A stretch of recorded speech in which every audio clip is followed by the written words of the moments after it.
El 21 de enero la iglesia recuerda a Santa Inés. Si desean información acerca de ella, pueden entrar al aplicativo Reflexiones del Evangelio.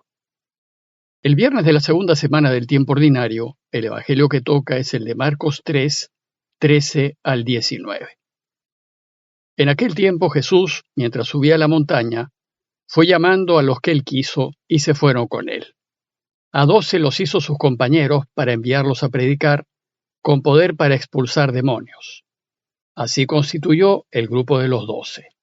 Simón, a quien dio el sobrenombre de Pedro, Santiago el de Zebedeo y su hermano Juan, a quienes dio el sobrenombre de Boanerges o hijos de trueno, Andrés, Felipe, Bartolomé, Mateo, Tomás, Santiago el de Alfeo, Tadeo, Simón el Zelota y Judas Iscariote, que lo entregó. En el relato anterior vimos un resumen de la actividad de Jesús y vimos que muchísima gente de todas partes lo buscaba y él, solo, no podía atender a tantos. Por tanto, a fin de garantizar el éxito de su misión, tomó una decisión muy importante, la de elegir algunos de los que lo seguían para que lo ayuden.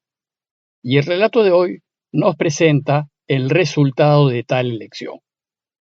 Vamos a ver que Jesús eligió un grupo de 12 de entre sus amigos más confiables para que lo acompañen en sus entradas y salidas, y los eligió para que estuviesen con él. Y a fin de que lo ayudasen, les dio autoridad y poder para que en su nombre difundan la buena noticia. El relato de hoy inicia diciéndonos que Jesús, mientras subía a la montaña, fue llamando a los que él quiso. El evangelista Lucas, en 6, 12, 13, al relatarnos este mismo hecho, nos dice que para tomar esta importante decisión, Jesús se pasó la noche en la oración de Dios. Se trató de una decisión muy importante que afectaba el futuro de la misión, y sin duda quiso consultarla con su Padre en la oración. Y el texto nos dice que Jesús subió a la montaña. En las escrituras judías, el monte o la montaña indican un espacio de revelación de Dios. La mención de la montaña nos recuerda la revelación que tuvo Moisés en el monte Sinaí, a donde subió para que Dios le dé los 10 mandamientos. Y también nos recuerdan al monte Tabor, en donde tuvo lugar la transfiguración y a donde subieron Jesús y sus 3 amigos íntimos, Pedro, Santiago y Juan, para vivir una profunda experiencia de Dios. Por tanto, que suba a la montaña nos indica que en el proceso de tomar su decisión, Jesús vive un momento de intensa oración. Probablemente culminó un discernimiento espiritual a fin de descubrir cuál era la voluntad de su Padre. Y entonces, luego de su discernimiento, Jesús llamó a los que él quiso, y ellos se fueron con él, es decir, aceptaron su invitación y lo siguieron. El texto también nos dice que a los 12 los hizo sus compañeros, y luego repite que así constituyó el grupo de los 12. ¿Y por qué 12? Porque 12 son las tribus de Israel. Esas 12 tribus conforman el pueblo de Israel, el pueblo de Dios, el pueblo de su propiedad, con quien había hecho alianza, para que Él sea su único Dios, y ellos, Israel, sean el pueblo de su elección. Pero recordemos ahora que en Jesús, Dios hace una nueva alianza con la humanidad. Y a los 12 que elige vienen a ser los representantes del nuevo pueblo de Dios, que es el pueblo de los últimos tiempos, el verdadero pueblo de Dios, aquel comprometido a hacer su voluntad, es decir, su iglesia. Son aquellos con los que cuenta para anunciar a todos el inminente reinado de Dios. Y el primer objetivo de Jesús fue elegir a estos 12 para que estuviesen con él, para que sean sus compañeros, para que caminen y trabajen juntos, es decir, para que compartan la vida con él. Por tanto, la primera tarea de los 12 es acompañar a Jesús, aunque quienes más se van a beneficiar de esta compañía serán esos mismos 12.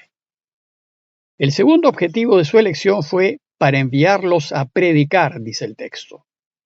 Lo que Jesús quiere es que vayan a contarles a todos la gran noticia del pronto reinado de Dios.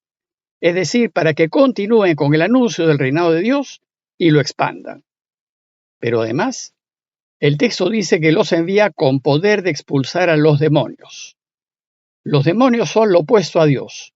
Es como la oscuridad con respecto a la luz. Y es todo aquello que se opone a que reine. Sucede que al mal no le gusta que anunciemos el reinado de Dios y en consecuencia va a oponerse a los amigos de Jesús, haciéndoles la vida difícil. Pero Jesús no envía a los suyos con las manos vacías. Los envía con poder para expulsar demonios, con poder para oponerse al mal, para luchar contra él y derrotarlo. Jesús pues nos garantiza la victoria cuando nos enfrentemos al mal. Pero esto no significa que no tendremos dificultades. De hecho, las tendremos. Pero Él nos garantiza que ganaremos.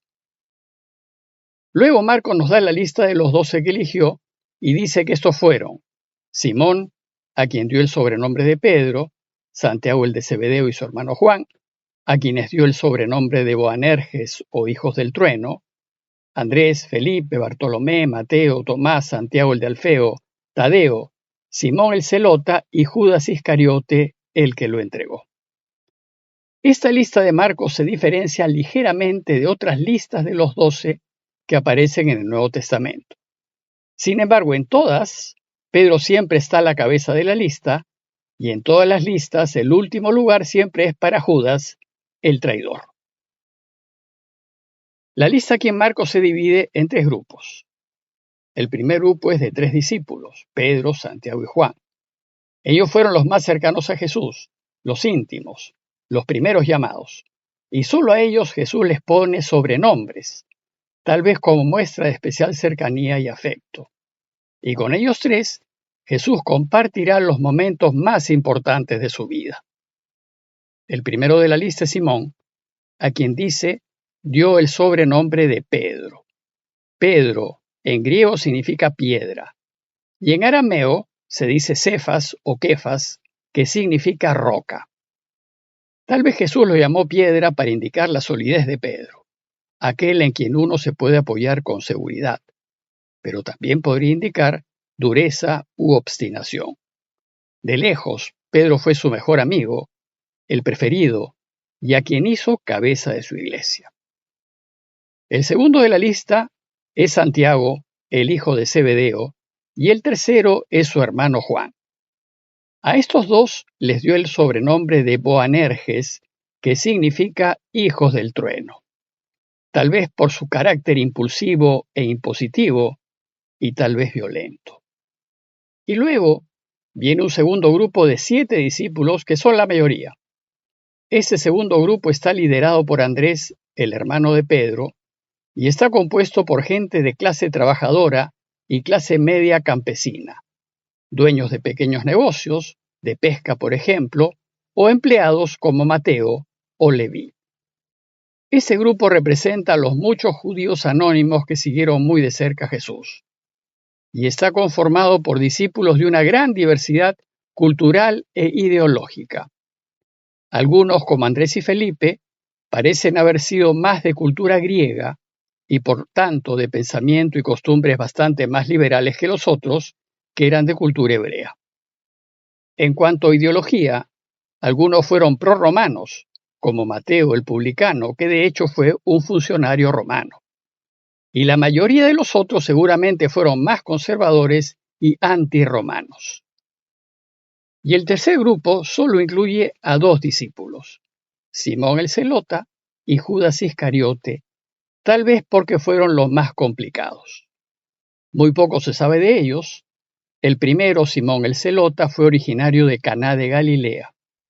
Los celotas o celotes eran los miembros de un movimiento violentista que se desarrolló en Galilea, en la tierra de Jesús, con el objetivo de echar a los romanos por la violencia.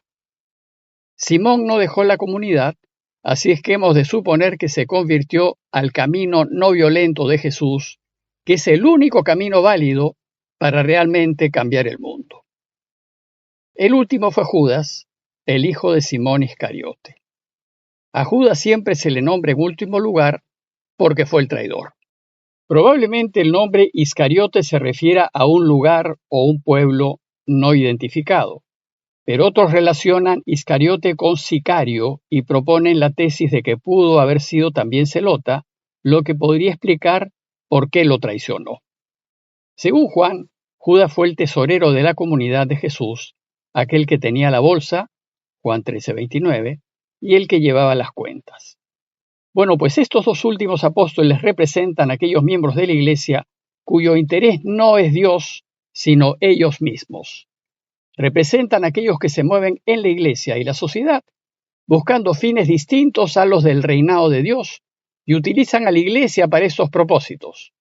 Desgraciadamente, de estos no faltan en la Iglesia. En síntesis, la pequeña comunidad de Jesús fue un ejemplo comprimido de la diversidad de la Iglesia, que reúne a hombres y mujeres de toda cultura, ideología, costumbres, razas, lenguas, naciones y finura espiritual. Todos tienen cabida, todos pueden pertenecer a su Iglesia y todos se pueden salvar en ella. Por eso la Iglesia se dice a sí misma católica, pues la palabra católico significa universal. A manera de conclusión, los invito a considerar 2 puntos. Primero, la imperativa necesidad, si es que queremos acertar, de consultar con el Padre, mediante el discernimiento espiritual y la oración, toda decisión que vayamos a tomar. Y segundo, considerar la necesidad de responder a la invitación de Jesús, que a todos nos hace, de caminar con Él y ayudarlo para que este mundo sea mejor. Pidámosle al Señor su gracia para conocerlo cada vez más, para más amarlo y seguirlo. Parroquia de Fátima, Miraflores, Lima.